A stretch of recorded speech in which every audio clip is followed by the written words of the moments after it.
Our next guest says the June shopping spree doesn't tell the whole story, and she expects 25,000 retail stores to close for good this year. Kamila Yanushevsky is a retail analyst with CFRA Research. Kamila, great to have you with us. Thanks for having me. I'm wondering, did you forecast before the pandemic that 25,000 stores would eventually close and the pandemic is just sort of precipitating that pain? Or do you think that there are more store closures because of the pandemic? There are definitely more store closures because of the pandemic, without a doubt. Why do you think the June numbers are just a blip and that there's more pain? Yeah, we're taking June's numbers with a grain of salt. And that's because June's numbers, like May's, these are the easiest months in terms of a rebound in consumer spending. Both these months benefited from pent-up demand, tax refunds, stimulus checks, extended unemployment benefits. There are a number of things that we're looking at that suggest to us that the rebound in retail is going to be more gradually tenuous and take on a more W-shaped trajectory. There's also changes, or there will need to be changes in how consumers spend because of the pandemic. I mean, for instance, if schools go online, there may not be the need to go and buy new backpacks or sneakers or clothing or things of that sort. And there may be more of a need to buy electronics like laptops and headphones. So I'm wondering, how does that factor into what you like and what you don't like right now in retail?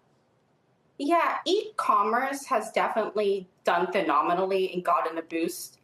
We're looking at penetration levels of around 16% by year end.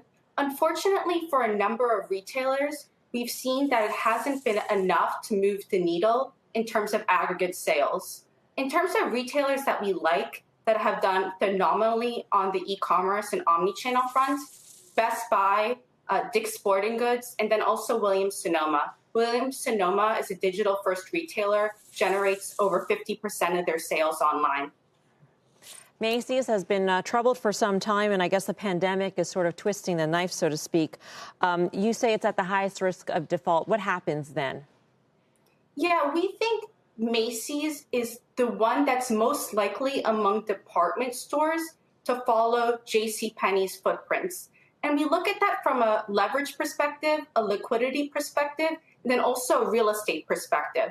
And what I mean by real estate is around 51% of Macy's portfolio is in A-class malls. That compares to Nordstrom, which is 95%, and then Kohl's, which is freestanding. And we think freestanding is where consumers want to go now as they try to avoid crowds. There are also, I mean, in terms of troubled retailers that are having trouble right now paying rent, for instance, some malls are looking to sort of change their strategy and buy into those retailers to help keep them afloat. Are there names in your coverage universe you think could get a quote-unquote bailout from a REIT? We're looking at around 50% of malls to close by 2021.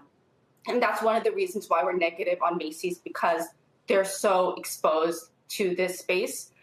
In terms of malls, what I like and what I've been seeing more on the creativity front is some of them are transforming their parking lots into movie theaters. And I actually think that's the way to go.